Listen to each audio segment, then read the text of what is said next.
Hi. അതെ, നിങ്ങളെല്ലാവരും നിങ്ങളുടെ പ്ലസ് ടു ഫ്രണ്ട്സിനെ ഓർക്കാറുണ്ടാ? അവരായിട്ട് ഇപ്പോഴും കമ്പനി ഉണ്ടാ? By the way, I mister.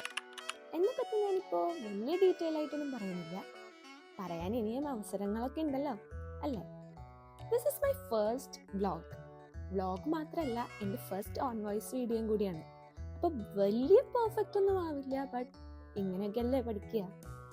പിന്നെ ചാനൽ ഇഷ്ടമായ സബ്സ്ക്രൈബ് ചെയ്ത് കൂടെ കൂടിക്കോ. നിങ്ങൾക്കും എനിക്കും വലിയ നഷ്ടമൊന്നുമില്ലല്ലോ. അപ്പൊ പറഞ്ഞു വന്നത്, this is my first YouTube channel അല്ല, സെക്കൻഡ് യൂട്യൂബ് ചാനലാ. ഫസ്റ്റ് ചാനൽ ഞാൻ തന്നെയാണ് ഡിലീറ്റ് ആക്കിയത്. ഞാൻ കുറച്ചധികം ഇൻസെക്യൂർഡ് ആയിരുന്ന ഒരു കാലം ഉണ്ടായിരുന്നു, ആൾക്കാരെ ഫേസ് ചെയ്യാനും അങ്ങനെയൊക്കെ. അപ്പം ഞാൻ തീരുമാനിച്ചതാണ്, ഇനിയൊരു ചാനൽ തുടങ്ങുകയാണെങ്കിൽ ഡിലീറ്റ് ആക്കില്ല എന്ന്. പറയണവർ പറയട്ടെ, കളിയാക്കണവർ കളിയാക്കട്ടെ.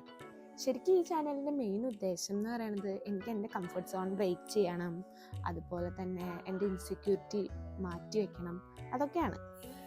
പിന്നെ നിങ്ങൾക്ക് എന്തെങ്കിലും കാര്യം സ്റ്റാർട്ട് ചെയ്യണം എന്ന് ആഗ്രഹം ഉണ്ടെങ്കിൽ അത് അറ്റ് ദ പോയിന്റ് സ്റ്റാർട്ട് ചെയ്യുക. അതിനായിട്ടൊരു പെർഫെക്റ്റ് ടൈമൊന്നും ഇല്ല കേട്ടാ. എനിക്കറിയാം, ഇപ്പോൾ ഞാൻ പറഞ്ഞുകൊണ്ടിരിക്കുന്നതും വീഡിയോയും തമ്മിൽ യാതൊരു ബന്ധമില്ല. പക്ഷേ ഒരു ഇൻട്രോ തരണ്ടേ എന്ന് വെച്ചിട്ടാണ് ഞാനിപ്പോൾ ഇതൊക്കെ പറഞ്ഞത്. ഷേടാ, ഇത്ര നേരമായിട്ട് ഞാൻ പറയേണ്ട കാര്യങ്ങളൊന്നും പറഞ്ഞിട്ടില്ല. ഇതൊക്കെ 2 മിനിറ്റിനുള്ളിൽ ഒതുക്കണം എന്നാണ് എൻ്റെ മെയിൻ ലക്ഷ്യം. ഇനി പറയാൻ വന്ന കാര്യങ്ങളൊക്കെ പറയാം. അപ്പോൾ finally welcome to my official YouTube channel. ഇനി ഞാൻ കുറച്ച് കാര്യങ്ങൾ പറയാം. എൻ്റെ ലൈഫിൽ ഞാൻ ഫേസ് ചെയ്ത കുറച്ച് ട്രോമയാണ്. എനിക്കൊരു പ്രശ്നമുണ്ട്, ഞാൻ എല്ലാവരോടും പെട്ടെന്ന് കമ്പനിയാവും. അതൊരു ബാഡ് ക്വാളിറ്റി ആണോ എന്ന് ചോദിച്ചാൽ സംടൈംസ്. എനിക്ക് പ്ലസ് ടുവിൽ ഒരു വലിയ ഗ്യാങ് തന്നെ ഉണ്ടായിരുന്നു. അതിൽ നിന്ന് ഈ കാണുന്നവരായിട്ട് മാറി. കുറച്ചും കൂടി ക്ലിയർ ആയിട്ട് പറഞ്ഞാൽ, നമ്മളില്ലാത്ത ദിവസം നമ്മളെ കളിയാക്കി നമ്മളെ മോശമായിട്ട് പറഞ്ഞവരെ ഞാൻ പറക്കിയെടുത്ത് കളഞ്ഞു എൻ്റെ ലൈഫിൽ നിന്ന്.